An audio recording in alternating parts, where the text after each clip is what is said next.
ನಮಸ್ತೆ ವೀಕ್ಷಕರೇ.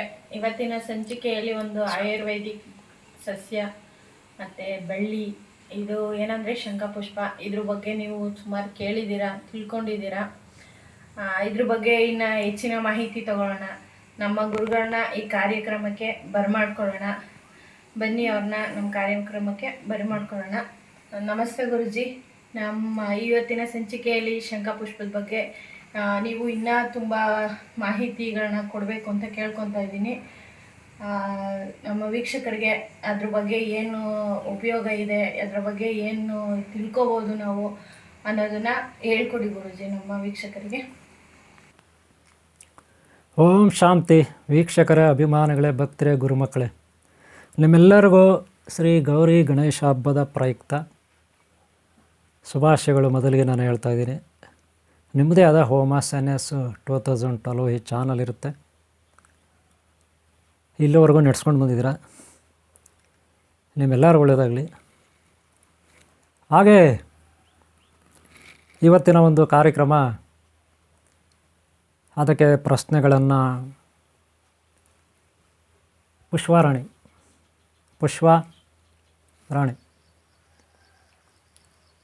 ರಾಮನಗರ ಇವರು ಕೇಳ್ತಿದ್ದಾರೆ. ನಿಮ್ಮ ಪರವಾಗಿ ಕೇಳ್ತಿದ್ದಾರೆ. ನೀವೆಲ್ಲ ದೈವಭಕ್ತರಾಗಿರ್ತೀರಿ, ಗುರುಗಳನ್ನು ಪ್ರೀತಿಸ್ತೀರಿ, ಗುರುಗಳ ಹತ್ರ ಭಯಭಕ್ತಿಯಿಂದ ನೀವು ನಡ್ಕೊಳ್ತೀರ. ಆದರೆ ದೇವಸ್ಥಾನಗಳಿಗೂ ಹೋಗ್ತೀರ, ಹಾಗೆ ಮಠಗಳಿಗೂ ಹೋಗ್ತೀರ, ಹಾಗೆ ದಾನ ಧರ್ಮ ಮಾಡ್ತೀರ. ಮನೆಗಳಲ್ಲಿ ಹೋಮ ಪೂಜೆ ಇತ್ಯಾದಿ ಎಲ್ಲ ಗುರು ಹಿರಿಯರನ್ನು ಕರೆಸಿ ನೀವು ಮಾಡ್ತೀರ, ಬಂಧುಗಳನ್ನು ಕರೆಸಿ ಹಬ್ಬ ಎಲ್ಲ ಮಾಡ್ತೀರ. ಓಕೆ, ಒಪ್ಕೊಳ್ತೀನಿ. ಆದರೆ ನಾವು ಮಾಡುವಂಥ ಕೆಲಸಗಳಿಗೆ ತಕ್ಕ ಫಲ ಸಿಗಬೇಕಲ್ಲ. ತಕ್ಕ ಫಲ ಸಿಕ್ಕಿಲ್ಲ ಅಂದರೆ ಹೆಂಗೆ ನೀವು ಹೇಳಿ? ನೀವೇನೋ ಕಷ್ಟಪಟ್ಟು ಪೂಜೆ ಮಾಡಿ, ಇನ್ನೊಂದು ಮಾಡಿ, ವ್ರತ ಮಾಡಿ, ಅಲ್ಲಿ ಹೋಗಿ ಇಲ್ಲಿ ಹೋಗಿ, ಅವ್ರಿಗೆ ದಕ್ಷಿಣ ಕೊಟ್ಟು ಇವ್ರಿಗೆ ದಕ್ಷಿಣ ಕೊಟ್ಟು ಎಲ್ಲ ಕಷ್ಟಪಟ್ಟು ಸಾಲ ಮಾಡ್ತೀರೋ, ಹೊಲ ಮಾಡ್ತೀರೋ, ಹಡ ಹೇಳ್ತೀರೋ, ಒಡವೆ ಹಡ ಇಡ್ತೀರೋ, ಮನೆ ಹಡ ಇಡ್ತೀರೋ, ಹೊಲ ಹಡ ಇಡ್ತೀರೋ, ಗೊತ್ತಿಲ್ಲ ಏನು ಹಡ ಇಡ್ತೀರೋ. ಹಗಲು ರಾತ್ರಿ ಮಳೆ ಗಾಳಿ ಚಳಿಯಲ್ಲಿ ನೀವು ಕಷ್ಟಪಡ್ತೀರ, ಹಣ ಸಂಪಾದನೆ ಮಾಡ್ತೀರ. ಅದನ್ನು ಏನೋ ಒಂದು ಪೂಜೆ ಹೋಮ ಗುರುಗಳಿಗೆ ಅಂತ ಕೊಡ್ತೀರ, ದೇವರು ದಿಂಡ್ರು ಅಂತ ಪೂಜೆ ಮಾಡಿಸ್ತೀರ. ಆದರೆ ಒಳ್ಳೇದಾಗಿಲ್ಲ ಅಂದರೆ ಬೇಜಾರಾಗುತ್ತೆ ಎಲ್ಲರಿಗೂ ಅಲ್ವಾ? ನೋಡಿ, ಒಂದು ನೆನ್ಪಿಟ್ಕೊಳ್ಳಿ, ನಾವು ಹಣ ಖರ್ಚು ಮಾಡಿಬಿಟ್ರೆ, ನಾವು ಕಷ್ಟಪಟ್ಬಿಟ್ರೆ, ನಾವು ಹೋಮ ಮಾಡಿಸ್ಬಿಟ್ರೆ, ಅಭಿಷೇಕ ಮಾಡಿಸ್ಬಿಟ್ರೆ, ಪೂಜೆ ಮಾಡಿಬಿಟ್ರೆ ಒಳ್ಳೆಯದಾಗುತ್ತೆ ಅಂತ ತಿಳ್ಕೊಳ್ಳೋದು ತಪ್ಪಲ್ಲ. ಆದರೆ ಅದಕ್ಕೊಂದು ನೀತಿ ನಿಯಮ ಕ್ರಮ ಪದ್ಧತಿ ಕ್ರಮ ಸಿದ್ಧಾಂತ ಇರುತ್ತೆ, ತತ್ವಗಳಿರುತ್ತೆ. ಅದೇನಪ್ಪ ಅಂದರೆ, ಈಗ ನೀವು ಒಂದು ಅಡುಗೆ ತಯಾರು ಮಾಡಿದ್ರೆ ಅದಕ್ಕೆ ಎಷ್ಟು ಉಪ್ಪು ಹಾಕಬೇಕು, ಎಷ್ಟು ಎಣ್ಣೆ ಹಾಕಬೇಕು, ಯಾವ ರೀತಿಯಲ್ಲಿ ಹದ ಮಾಡಿ ಬೇಯಿಸಬೇಕು, ಯಾವ್ಯಾವ ಕಾಲಕ್ಕೆ ಏನೇನೋ ಪ್ರೋಸೆಸ್ ಇರುತ್ತೆ, ಅದಕ್ಕೆ ಅಡುಗೆ ಮಾಡೋರಿಗೆ ಗೊತ್ತು. ಅವರ ಆ ಒಂದು ಮೆಥಡಲ್ಲಿ ಮಾಡಿದ್ರೇ ಆ ಪಲಾವ್ ಆಗಲಿ, ಅನ್ನ ಆಗಲಿ, ಮುದ್ದೆ ಆಗಲಿ, ಸಾಂಬಾರಾಗಲಿ, ಏನೋ ಒಂದು ಚಿತ್ರಾನ್ನ, ಉಪ್ಪಿಟ್ಟು, ಏನೋ ಒಂದು ಕೇಸರಿ ಭಾತ್, ಏನೋ ಒಂದು ಅದಕ್ಕೊಂದು ಮೆಥಡ್ ಇರುತ್ತೆ. ಆ ಮೆಥಡ್ನಲ್ಲಿ ಮಾಡಿದ್ರೆ ಅದು ಚೆನ್ನಾಗಿರುತ್ತೆ. ಇಲ್ಲ ಅಂದರೆ ಕೆಟ್ಟೋಗುತ್ತೆ. ಅಂದರೆ ನೀವು ಕಷ್ಟಪಟ್ಟಿದ್ದೀರಾ, ದುಡ್ಡು ಕೊಟ್ಟು ತಂದಿದ್ದೀರಾ, ಕಷ್ಟಪಟ್ಟು ಮಾಡಿದ್ದೀರಾ ಕೆಲಸನ, ಆದರೆ ಕೆಟ್ಟೋಗಿದೆ ಅಂದರೆ ಅದರ ಅರ್ಥ ಏನು? ಎಲ್ಲೋ ನೀವು ಮಾಡೋದ್ರಲ್ಲಿ ಮಿಸ್ಟೇಕ್ ಆಗಿದೆ ಅಂತ ಅರ್ಥ.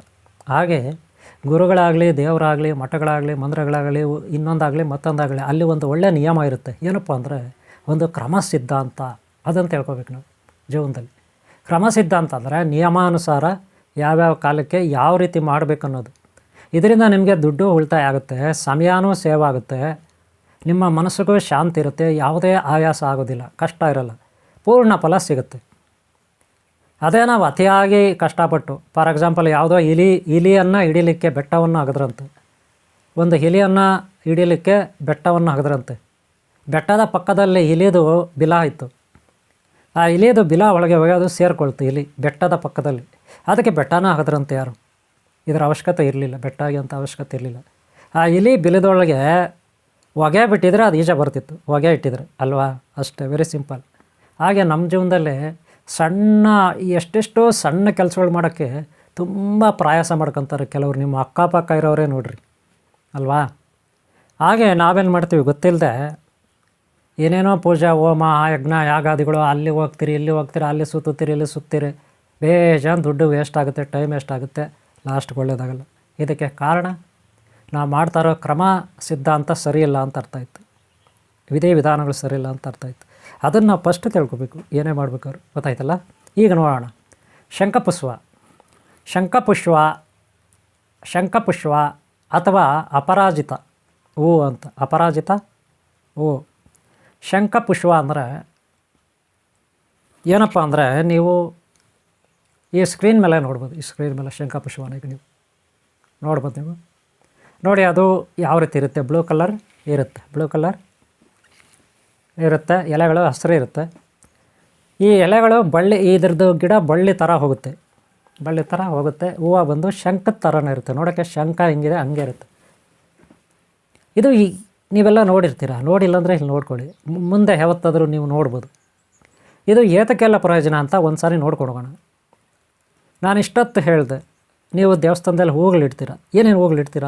ಮನೆಯಲ್ಲಿ ಹೂಗಳಿಡ್ತೀರ. ಏನೇನು ಹೂಗಳಿಡ್ತೀರ? ಏನೋ ಒಂದು ಸೇವಂತಿಗೆನೋ, ಏನೋ ಒಂದು ಗುಲಾಬಿನೋ, ಏನೋ ಒಂದು ಮಲ್ಲಿಗೆನೋ, ಏನೋ ಒಂದು ಕಾಕಡನೋ, ಏನೋ ಒಂದು ರೋಸು, ಏನೋ ಒಂದು ಚೆಂಡು ಹೂವು ತಂದಲ್ಲಿ ಇಡ್ತೀರ ಅಲ್ವಾ? ದಾಸವಾಳ ಹೂವು. ಹಂಗೆಲ್ಲ ಮಾಡಬಾರ್ದು. ಅಲ್ಲೇ ನೀವು ಎಡಬೋದು. ಅಲ್ಲೇ ನೀವು ತಪ್ಪು ಮಾಡೋದು. ಅಲ್ಲೇ ಮಾಡೋದು. ಯಾಕೆ ಅಂದರೆ, ಈಗ ನಿಮ್ಮ ಮನೇಲಿ 10 ಜನ ಇದ್ದಾರೆ ಅಂತ ಇಟ್ಕೊಳ್ಳಿ, 5 ಜನ ಇದ್ದಾರೆ ಅಂತ ಇಟ್ಕೊಳ್ಳಿ. ಮಕ್ಕಳೊಂದು 3 ನೀವು ಇರ್ತೀರ. ನೋಡಿರಿ, ಒಂದು ಮಗುಗೆ ಚಿತ್ರಾನ್ನ ಬೇಕನ್ನುತ್ತೆ, ಇನ್ನೊಂದು ಮಗುಗೆ ಉಪ್ಪಿಟ್ಟು ಬೇಕನ್ನುತ್ತೆ, ಇನ್ನೊಂದು ಮಗುಗೆ ಪುಳಿಯೋಗರೆ ಬೇಕನ್ನುತ್ತೆ. ನೀವು ಯಾವ ಅಡುಗೆ ಮಾಡೋದು? ಹೆಣ್ಮಕ್ಳಿಗೆ ಹೇಳ್ತಾ ಇದ್ದೀನಿ ಅಲ್ವಾ? ಒಬ್ಬೊಬ್ರಿಗೆ ಒಂದೊಂದು ಇಷ್ಟ ಇರುತ್ತೆ. ಇನ್ನು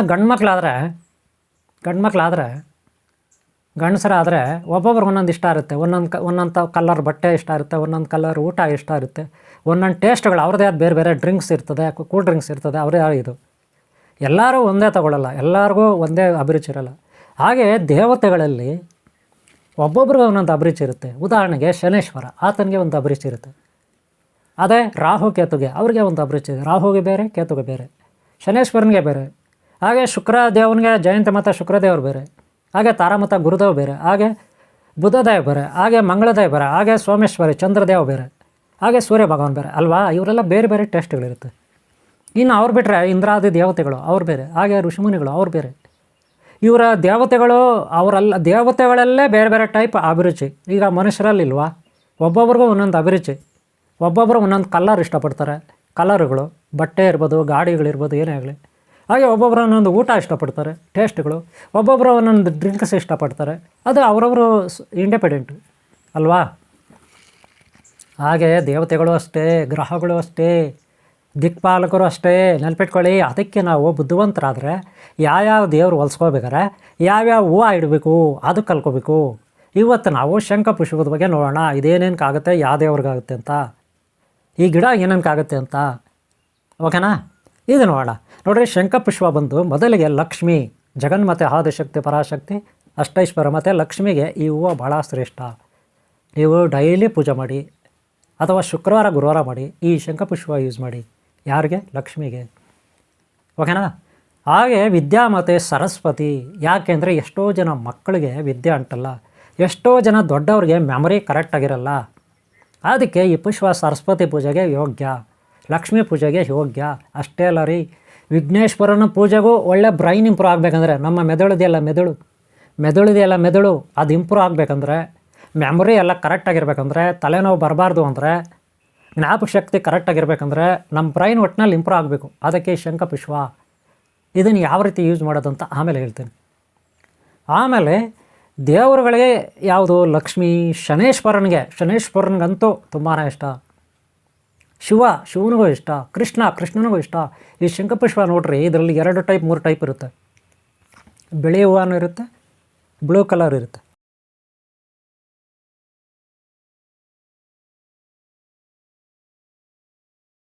ಎರಡು ಟೈಪ್ 3 ಟೈಪ್ ಇರುತ್ತೆ, ಬೇರೆ ಬೇರೆ ಕಲರ್ ಶಂಖಪುಷ್ಪನಲ್ಲಿ. ಕಲರ್ ನೋಡ್ಕೊಳ್ಳಿ, ಬ್ಲೂ ಕಲರ್, ವೈಟ್ ಕಲರ್, ಆ ಥರ ಇರುತ್ತೆ. ನೀವು ಶನೇಶ್ವರ, ಕೃಷ್ಣ, ಶಿವ ಇವ್ರಿಗೆಲ್ಲ ಬ್ಲೂ ಕಲರ್ ಯೂಸ್ ಮಾಡಿ. ಸರಸ್ವತಿ ಪೂಜೆ ಮಾಡುವಾಗ ವೈಟ್ ಕಲರ್ ಯೂಸ್ ಮಾಡಿ. ಇದರಿಂದ ವಿದ್ಯೆ, ತಾರಾಮತ ಗುರುದೇವ್, ಬ್ರಹ್ಮಾಜಿ, ಸರಸ್ವತಿ ಇವ್ರಿಗೆಲ್ಲ ವೈಟ್ ಕಲರ್ ಇಷ್ಟ ಆಗುತ್ತೆ. ಇನ್ನು ಬ್ಲೂ ಕಲರ್ ಬಂದು ಮಹಾಲಕ್ಷ್ಮಿ, ಆಮೇಲೆ ಶಿವ, ಕೃಷ್ಣ ಅಂದರೆ ವಿಷ್ಣು, ಅನಂತ ಪದ್ಮಾವತಿ, ಅನಂತ ಪದ್ಮನಾಭಸ್ವಾಮಿ, ಅನಂತ ಲಕ್ಷ್ಮಿ, ಗೊತ್ತಾಯ್ತಲ್ಲ, ಇವ್ರಿಗೆಲ್ಲ ಯೂಸ್ ಆಗುತ್ತೆ. ಇದು ನೀವು ಪೂಜೆ ಮಾಡುವಾಗ ಆ ಹೂಗಳನ್ನು ಯೂಸ್ ಮಾಡಿ. ತುಂಬ ನಿಮಗೆ ಒಂದು ಆಕರ್ಷಣೀಯ ಶಕ್ತಿ, ಪಾಸಿಟಿವ್ ಎನರ್ಜಿ, ದೈವತ್ವ ನಿಮಗೆ ಲಭಿಸುತ್ತೆ. ಇದು ಒಂದು. ಎರಡನೇದೇನಪ್ಪ ಅಂದರೆ, ನಮ್ಮ ಮೆದುಳು ಇಂಪ್ರೂವ್ ಆಗುತ್ತೆ, ಮೆಮೊರಿ ಇರುತ್ತೆ, ತಲೆನೋವು ಹೋಗುತ್ತೆ, ಮಾನಸಿಕ ಒತ್ತಡ ಕಡಿಮೆ ಆಗುತ್ತೆ, ಚೆನ್ನಾಗಿ ನಿದ್ರೆ ಬರುತ್ತೆ. ಆಮೇಲೆ ನಮ್ಮ ಹೃದಯ, ಶ್ವಾಸಕೋಶ ಇದೆಲ್ಲ ಆಗುತ್ತೆ. ನಮ್ಮ ಶರೀರದಲ್ಲೇ ಕರುಳುಗಳು, ಆಹಾರ ಒಳಗೆ ಏನೋ ಹೊಟ್ಟೆ ಕೆಟ್ಟೋಗಿದೆ ಅಂತಾರಲ್ಲ, ಅದೆಲ್ಲ ಶುದ್ಧವಾಗುತ್ತೆ. ಇದಕ್ಕೇನು ಮಾಡ್ಬೇಕಂದ್ರೆ ಆ ಹೂಗಳಿರುತ್ತಲ್ಲ, ಆ ಹೂಗಳನ್ನ ಒಣಗಿಸಿಟ್ಕೋಬೇಕು. ಒಣಗಿಸಿ ಒಂದು ಒಳ್ಳೆ ಶುದ್ಧವಾದ ಬಾಟ್ಲೆಲ್ಲ ಇಟ್ಕೋಬೇಕು. ಆಮೇಲೆ ಬೇಕಾದಾಗ ಒಂದು ಹೂವು ಸಾಕು, ಒಂದು ಹೂವು ತಗೊಳ್ಳಿ. ಅದು ಒಣಗಿರುತ್ತೆ, ಒಣಗಿಸಿ ಅದರೊಳಗಡೆ ಆಗಿರ್ತೀರ ಬಾಟ್ಲಲ್ಲಿ. ಒಂದು ಹೂವು ತಗೊಳ್ಳಿ, ಒಂದು ಪಾತ್ರೆಯಲ್ಲಿ ನೀರಿಡಿ, ಒಂದು ಪಾತ್ರೆಯಲ್ಲಿ ಸ್ವಲ್ಪ ನೀರಿಡಿ, ಒಂದು ಲೋಟ ಅಷ್ಟು ನೀರು, ನಿಮ್ಗೆ ಎಷ್ಟು ಬೇಕಷ್ಟು. ಆ ಹೂವನ್ನ ಅದರಲ್ಲಿ ಹಾಕಿ, ಕಲ್ಲು ಚಕ್ರೆ ಹಾಕಿ ನೆನಪಿಟ್ಕೊಳ್ಳಿ, ಕಲ್ಲು ಚಕ್ರೆ ಕುದಿಸಿ ಸ್ವೀಟಾಗಿ ಬರುತ್ತೆ. ಆಮೇಲೆ ಆರಿಸಿ, ಬ್ಲೂ ಕಲರ್ ಬರುತ್ತೆ. ಆರಿಸ್ಬಿಟ್ಟು ಕುಡಿ, ಇಲ್ಲ ಸ್ವಲ್ಪ ಲೈಟಾಗಿ ಬಿಸಿ ಇದ್ರೆ ಕುಡಿ, ಅದು ನಿಮ್ಮ ಇಷ್ಟ. ಗೊತ್ತಾಯ್ತಲ್ಲ? ಈ ರೀತಿ ಮಾಡಿ ನೀವು ಕುಡಿದ್ರೆ ನಿಮ್ಮ ಹೊಟ್ಟೆ ಒಳಗೆ ಜಠರ, ಗ್ಯಾಸ್ಟ್ರಿಕ್ ಎಲ್ಲ ಹೋಗುತ್ತೆ, ಕಲ್ಲುಗಳು ಶುದ್ಧಿ ಆಗುತ್ತೆ. ನರ್ವ್ ಸಿಸ್ಟಮ್, ನಿಮ್ಮ ಶರೀರದಲ್ಲಿ ನರ್ವ್ ಸಿಸ್ಟಮ್ ಇರುತ್ತಲ್ಲ, ನರ್ವ್ ಸಿಸ್ಟಮು ಒಳ್ಳೆ ಪಿಕಪ್ ಆಗುತ್ತೆ. ಒಟ್ಟಾರೆ ನಿಮ್ಮ ಬ್ರೈನು, ಹೃದಯ, ಶ್ವಾಸಕೋಶ ಎಲ್ಲ ಫಿಲ್ಟರ್ ಆಗುತ್ತೆ. ಗೊತ್ತಾಯ್ತಲ್ಲ? ಆದರೆ ಇದರಲ್ಲಿ ಒಂದಿದೆ, ಗರ್ಭಿಣಿ ಸ್ತ್ರೀಯರಿಗೆ ಇದನ್ನು ಕೊಡಬಾರ್ದು. ಗರ್ಭಿಣಿ ಸ್ತ್ರೀಯರಿಗೆ, ಆಮೇಲೆ ಮಕ್ಕಳಾಗಿರುತ್ತಲ್ಲ ಆಗ್ತಾನೆ ಬಾಣಂತಿಗಳು, ಅವ್ರಿಗೆ ಕೊಡಬಾರ್ದು. ತುಂಬ ಚಿಕ್ಕ ಮಕ್ಕಳಿಗೆಲ್ಲ ಕೊಡಬಾರ್ದು, ನೆನ್ಪಿಟ್ಕೊಳ್ಳಿ. ಕೊಟ್ಟರು ಬಹಳ ಕಡಿಮೆ, ಆದರೆ ಗರ್ಭಿಣಿ ಸ್ತ್ರೀಗೆ ಅವ್ರಿಗೆ ಕೊಡಬೇಡಿ, ಬಾಣಂತಿಗಳಿಗೆ ಕೊಡಬೇಡಿ. ಇದು ಎಚ್ಚರಿಕೆ ಅಂತೀರಿ. ಈಗ ಗೊತ್ತಾಯ್ತಲ್ಲ? ಯಾಕಂದರೆ ಇದು ಪವರ್ಫುಲ್ಲಾಗಿರ್ತದೆ, ಶಕ್ತಿ ಇರ್ತದೆ. ಹೊಟ್ಟೆ ಒಳಗಿರೋ ಮಗು ಮೇಲೆ ಅದು ಹೆಚ್ಚಾಗಿ ಡೋಸೇಜ್ ಆಗ್ಬೋದು, ಚಾನ್ಸಸ್ ಇರುತ್ತೆ ಅಂತ ಹೇಳೋದು ಅಷ್ಟೇ. ಕೊಡಬಾರ್ದು, ಓಕೆನಾ? ಇದೇ ಅಂತಲ್ಲ, ಯಾವುದೇ ಔಷಧಿಗಳಾಗಲಿ ಗರ್ಭಿಣಿ ಸ್ತ್ರೀಯರು ಡಾಕ್ಟ್ರ್ ಸಲಹೆ ಇಲ್ಲದೆ ಏನೂ ತೊಗೋಬಾರ್ದು. ಹಾಗೆ ಬಾಣಂತಿಗಳು ಅಷ್ಟೇ, ಡಾಕ್ಟ್ರ್ ಸಲಹೆ ಇಲ್ಲದೆ ಏನೂ ತೊಗೋಬಾರ್ದು. ಅವ್ರದ್ದು ಮೈಂಡು, ಅವ್ರ ಶರೀರ ಭಾಳ ಸೆನ್ಸಿಟಿವ್ ಆಗಿರುತ್ತೆ, ಓಕೆನಾ? ಇಷ್ಟು ನೋಡ್ರಿ, ಹೃದಯ ಆಯಿತು, ಮೆದುಳು ಆಯಿತು, ಕಣ್ಣುಗಳಾಯಿತು. ಕಣ್ಣುಗಳು ನೋವೆಲ್ಲ ಹೋಗುತ್ತೆ, ಗೊತ್ತಾಯ್ತಾ? ಹಾಗೆ ನಿಮ್ಮ ಶರೀರದಲ್ಲಿ ಸಾಕಷ್ಟು ಕಾಯಿಲೆಗಳಿಗೆ, ಅದು ಕಿಡ್ನಿ ಪ್ರಾಬ್ಲಮ್ ಇರ್ಬೋದು, ಏನೇನೋ. ಆದರೆ ಇದರಲ್ಲಿ ಒಂದು ನೆನಪಿಟ್ಕೊಳ್ಳಿ, ತುಂಬ ಸಣ್ಣ ಇರೋರು ನನ್ನಂಥವ್ರು ತಗೊಳ್ದೇ ಇದ್ರೇ ಒಳ್ಳೆಯದು. ಯಾಕೆ ಅಂತ ಹೇಳ್ಬಿಡ್ತೀನಿ. ಇದು ವೆಯ್ಟ್ಲೆಸ್ ಮಾಡುತ್ತೆ, ವೆಯ್ಟ್ಲೆಸ್ ಮಾಡುತ್ತೆ. ಇದು ತೂಕನ ಕಡಿಮೆ ಮಾಡುತ್ತೆ, ಗೊತ್ತಾಯ್ತಾ? ಬೊಜ್ಜನ್ನು ಕರಗಿಸುತ್ತೆ, ಕಬ್ಬು ಕರಗಿಸುತ್ತೆ. ನೆನಪಿಟ್ಕೊಳ್ಳಿ, ವೆಯ್ಟ್ಲೆಸ್ ಆಗಿಬಿಡ್ತಾರೆ. ಆದರೆ ನಾವು ಮೊದಲೇ ವೆಯ್ಟ್ಲೆಸ್ಸು, ಸಣ್ಣ ಇರ್ತೀವಿ, ಅದನ್ನು ತಗೋಬಾರ್ದು. ಗೊತ್ತಾಯ್ತಲ್ಲ? ಅಷ್ಟೇ ವ್ಯತ್ಯಾಸ, ಇನ್ನೇನಿಲ್ಲ, ಓಕೆನಾ? ಇಷ್ಟು ಬಿಟ್ಟರೆ ಇನ್ನೇನು ಪ್ರಾಬ್ಲಮ್ ಇಲ್ಲ. ಆದರೆ ಇದು ನೀವು ಆರಾಮಾಗಿ ತಗೊಳ್ಳಿ. ನಾನು ಹೇಳಿದ್ದೀನಿ, ಕಲ್ಚಕ್ರೆ ಒಂದು ಹೂವು ಹಾಕಿ ಕುದಿಸಿ, ಆರಿಸಿ, ಅಥವಾ ಹಂಗೆ ಕುಡೀರಿ. ಗೊತ್ತಾಯ್ತಲ್ಲ? ಟೀ ಕಾಫಿ ಥರನೂ ಆಗುತ್ತೆ. ಇನ್ನೂ ಬೇರೆ ಏನಾದರೂ ಹಾಕ್ಕೊಳ್ಳಿ, ತೊಂದರೆ ಇಲ್ಲ ಅದರಲ್ಲಿ, ಓಕೆನಾ? ಒಟ್ಟಿನಲ್ಲಿ ಬ್ಲೂ ಕಲರ್ ನೋಡೋಕ್ಕೆ ಚೆನ್ನಾಗಿರುತ್ತೆ. ಇದು ಶಂಖಪುಷ್ಪ ಅಥವಾ ಅಪರಾಜಿತ ಹೂವು ಅಂತ. ಅಪರಾಜಿತ ಅಂದ್ರೇನು ಮೊದಲು ತಿಳ್ಕೊಳ್ಳಿ. ಪರಾಜಿತ ಅಂದರೆ ಸೋತೋದ್ವಿ ಅಂತ. ಪರಾಜಿತ ಅಂದ್ರೇನು? ಸೋತು ಹೋದ್ವಿ. ಅಪರಾಜಿತ ಅಂದ್ರೇನು? ಗೆದ್ದಿದ್ದೀವಿ ಅಂತ. ಈಗ ಅರ್ಥ ಆಯ್ತಾ? ಸೋತಿಲ್ಲ ಅಂತ ಅಪರಾಜಿತ ಅಂತ. ಅದಕ್ಕೆ ಇದನ್ನು ಅಪರಾಜಿತ ಹೂವು ಅಂತ ಕರೀತಾರೆ ಆಯುರ್ವೇದಿಕಲ್ಲಿ, ಹಳೆಯ ಕಾಲದಿಂದ ಸನಾತನ ಧರ್ಮದಲ್ಲಿ. ಈಗ ಗೊತ್ತಾಯ್ತಲ್ಲ? ಶಂಖಪುಷ್ಪ ಅಥವಾ ಅಪರಾಜಿತ ಹೂವು. ಆದರೆ ನೆನಪಿಟ್ಕೊಳ್ಳಿ, ನಮಗೆ ಸೋಲೇ ಇರಲ್ಲ ಜೀವನದಲ್ಲಿ. ಅದಕ್ಕೇನು ಮಾಡಬೇಕು? ನಿಮ್ಮ ಮನೆಗಳ ಹತ್ರ ಒಂದೊಂದು ದಿಕ್ಕಿನಲ್ಲಿ ಕುಬೇರ ಆಕರ್ಷಣೆ, ಕುಬೇರ ಮಹಾತ್ಮನ ಆಕರ್ಷಣೆ ಆಗುತ್ತೆ. ಅಂದರೆ ಲಕ್ಷ್ಮಿ. ಉತ್ತರ ದಿಕ್ಕಿನಲ್ಲಿ ಒಂದು ಪಾಟ್ ಇಡಿ, ಗೊತ್ತಾಯ್ತಲ್ಲ? ಉತ್ತರ ದಿಕ್ಕಿನಲ್ಲಿ ಒಂದು ಪಾಟು. ನೀವು ಹಣ ಬೇಕು ಅಂದರೆ, ಸಮಸ್ಯೆಗಳ ಬಗ್ಗೆ ಇರಬೇಕು, ಶನೇಶ್ವರ ಕಷ್ಟಗಳಿಂದ ಮುಕ್ತಿ ಆಗಬೇಕಂದ್ರೆ ದಕ್ಷಿಣ ದಿಕ್ಕಿನಲ್ಲಿ, ನಿಮ್ಮ ಮನೆಯ ದಕ್ಷಿಣ ದಿಕ್ಕಿನಲ್ಲಿ ಒಂದು ಪಾಟ್ನಲ್ಲಿ ಬೆಳೆಸಿ, ಗಿಡನ ಪಾಟ್ನಲ್ಲಿ ಬೆಳೆಸಿ. ಹಾಗೆ ನಿಮಗೆ ಒಳ್ಳೆ ಜ್ಞಾನ ಬೇಕು, ಸೂರ್ಯ ಭಗವಾನ ಸಹಾಯ ಬೇಕು ಅಂದರೆ ವಿದ್ಯೆ, ಸೂರ್ಯ ಭಗವಾನ ಪೂರ್ವದ ದಿಕ್ಕಿನಲ್ಲಿ ಇಡಿ ಒಂದು ಪಾಟು. ಅದೇ ಪಾಟ್ನ ನೀವು ಚೇಂಜ್ ಮಾಡ್ಬೋದು ಪದೇ ಆ ಕಡೆ ಈ ಕಡೆ. ಇಲ್ಲ ನಮ್ಗೆ ಒಟ್ಟಿಗೆ ಬರಲಿ ಎಲ್ಲ ಅಂದರೆ ಎಲ್ಲ ಕಡೆ ನಾನು ಪಾಟ್ ಇಡ್ರಿ, ಯಾರು ಬೇಡ ಅಂತಾರೆ. ಆದರೆ ಆದಷ್ಟು ಆ ಗಿಡಕ್ಕೆ ಪೂಜೆ ಮಾಡಿ, ಹೂವು ತಗೊಳ್ಳಿ. ಶುಕ್ರವಾರ ಹೂವು ಕೀಳಬೇಡಿ, ಗುರುವಾರನೇ ಕಿತ್ತಿಕೊಳ್ಳಿ ಶುಕ್ರವಾರ ಪೂಜೆಗೆ, ಗೊತ್ತಾಯ್ತಾ? ಯಾವುದೇ ಗಿಡದಲ್ಲಿ ಶುಕ್ರವಾರ ಕೀಳಕ್ಕೆ ಹೋಗ್ಬೇಡಿ. ಮತ್ತು ಇದರಲ್ಲಿ ಕಾಯಿ ಬಿಡುತ್ತೆ, ಸಣ್ಣ ಕಾಯಿ, ಅದರಲ್ಲಿ ಬೀಜ ಇರುತ್ತೆ, ಅದನ್ನು ಪುಡಿ ಮಾಡಿ ಇಟ್ಕೊಳ್ಳಿ. ಮೈ ಮೇಲೆ ಗುಳ್ಳೆಗಳು, ಮುಖದ ಮೇಲೆ ಗುಳ್ಳೆಗಳು, ಅಲರ್ಜಿ ಇದೆಲ್ಲ ಆಗುತ್ತೆ, ಚರ್ಮ ರೋಗಗಳು. ಇದಕ್ಕೆಲ್ಲ ಈ ಬೀಜ ಇರುತ್ತಲ್ಲ, ಆ ಪುಡಿ ಮಾಡಿ ಇಟ್ಕೊಳ್ಳಿ, ಗಂಧದ ಥರ ಬರುತ್ತೆ, ಗೊತ್ತಾಯ್ತಲ್ಲ? ಆ ಪುಡಿನ ಬೇಕಾದ್ರೆ ನೀವು ಕುದಿಸಿ ಕುಡಿಬೋದು. ಅಥವಾ ಇದರ ಕಾಂಡ ಅಲ್ಲಿರುತ್ತಲ್ಲ, ಬಳ್ಳಿ ಥರ, ಅದು ಆ ಬಳ್ಳಿ ಥರ ಇರೋದನ್ನು ನೀವು ಒಣಗಿಸಿಟ್ಕೋಬೋದು. ಅದನ್ನು ಎಲ್ಲ ಚೆನ್ನಾಗಿ ಹರಿದು ತೇದು ಗಂಧದ ಥರ ಮಾಡಿ ಎಲ್ಲೆಲ್ಲಿ ಚರ್ಮ ರೋಗ ಇದೆ ಅದಕ್ಕೆಲ್ಲ ಇಟ್ಕೋಬೋದು. ಗುಳ್ಳೆಗಳಿರುತ್ತೆ ಮುಖದ ಮೇಲೆ ಅದಕ್ಕೆಲ್ಲ ಇಟ್ಕೋಬೋದು. ಆ ಸೊಪ್ಪು ಎಲೆ ಹೂವು ಎಲ್ಲ ಕೂಡ ನೀವು ಗಂಧದ ಥರ ಮಾಡಿ ಪೇಸ್ಟ್ ಮಾಡಿ ಇಟ್ಕೋಬೋದು. ಚರ್ಮದ ರೋಗ ಹೋಗುತ್ತೆ, ನೆನ್ಪಿಟ್ಕೊಳ್ಳಿ. ಗೊತ್ತಾಯ್ತಲ್ಲ? ಗುಳ್ಳೆಗಳಾಗುತ್ತೆ, ಅಲರ್ಜಿ ಹೋಗುತ್ತೆ, ಈ ರೀತಿಯೆಲ್ಲ ಉಪಯೋಗ ಇರುತ್ತೆ. ನಿಮ್ಮ ಮನೆಗೆ ವಾಸ್ತು ಬೇಕಂದರೆ ಇದನ್ನು ಬಳಸ್ಕೊಳ್ಳಿ. ಪಾಠಗಳಲ್ಲಿ ಉಣಿ, ಒಂದೊಂದು ದಿಕ್ಕಿನಲ್ಲಿ ಗುರುಗಳು ಸಹಾಯ ಪಡೀರಿ. ಇದು ಇದರಲ್ಲಿ ಇರ್ತಕ್ಕಂಥದ್ದು ಮಹಿಮೆ, ಅಪಾರಾಜಿತ ಅಥವಾ ಶಂಖಪುಷ್ಪ. ಓಕೆನಾ? ಇದಕ್ಕೆ ನಾನು ನಿಮ್ಗೊಂದು ಬೀಜಾಕ್ಷರ ಮಂತ್ರ ಕೊಡ್ತೀನಿ, ಸ್ಕ್ರೀನ್ ಮೇಲೆ ಕೊಡ್ತೀನಿ, ನೋಡ್ಕೊಳ್ಳಿ.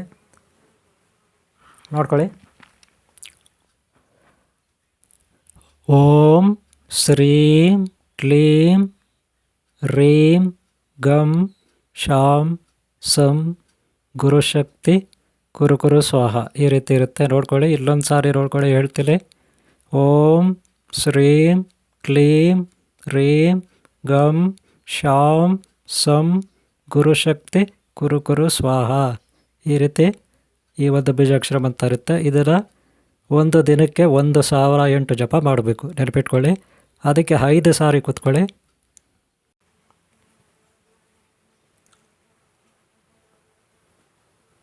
ನೋಡಿದ್ರಲ್ಲ ಬೀಜಾಕ್ಷರ ಮಂತ್ರ ನೋಡಿದ್ರಲ್ಲ. ಇದನ್ನು ನೀವು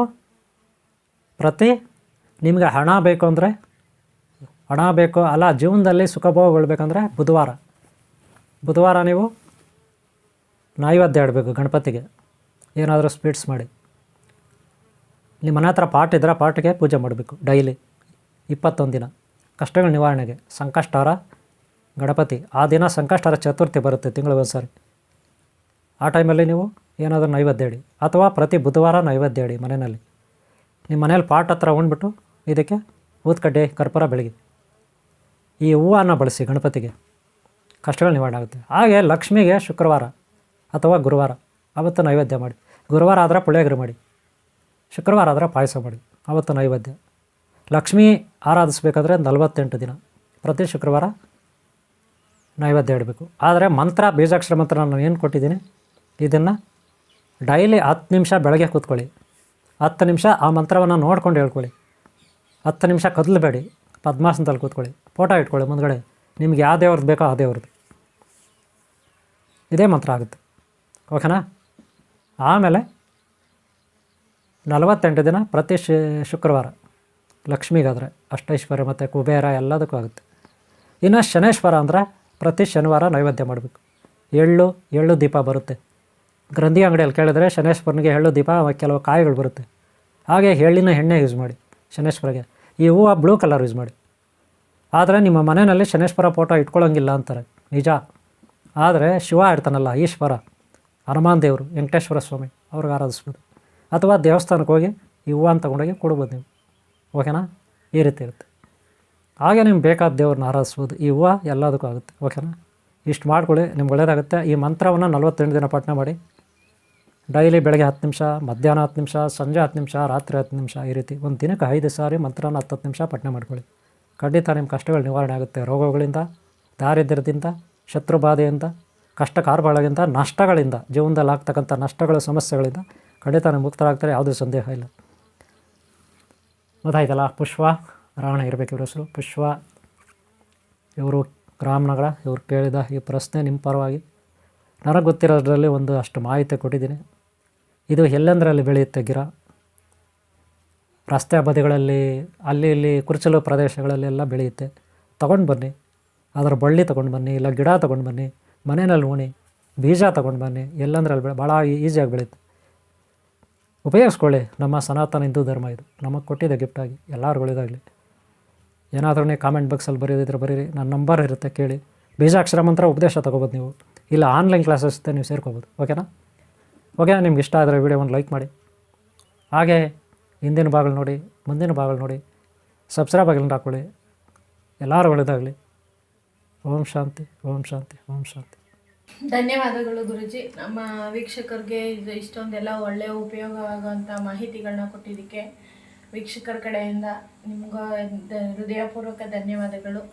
ನೋಡಿದ್ರಲ್ಲ ವೀಕ್ಷಕರೇ, ಎಷ್ಟೊಂದೆಲ್ಲ ಒಳ್ಳೆ ಮಾಹಿತಿಗಳನ್ನ ತಿಳ್ಕೊಂಡ್ವಿ. ಇದೇ ರೀತಿ ನಮ್ಮ ಮುಂದಿನ ಸಂಚಿಕೆಯನ್ನು ನೋಡ್ತಾ ಇರಿ. ಒಳ್ಳೊಳ್ಳೆ ಮಾಹಿತಿಗಳನ್ನ ಕೊಡ್ತಾ ಇರ್ತೀವಿ. ಅದನ್ನು ಫಾಲೋ ಮಾಡ್ಕೊಳ್ಳಿ. ನಮಸ್ಕಾರ.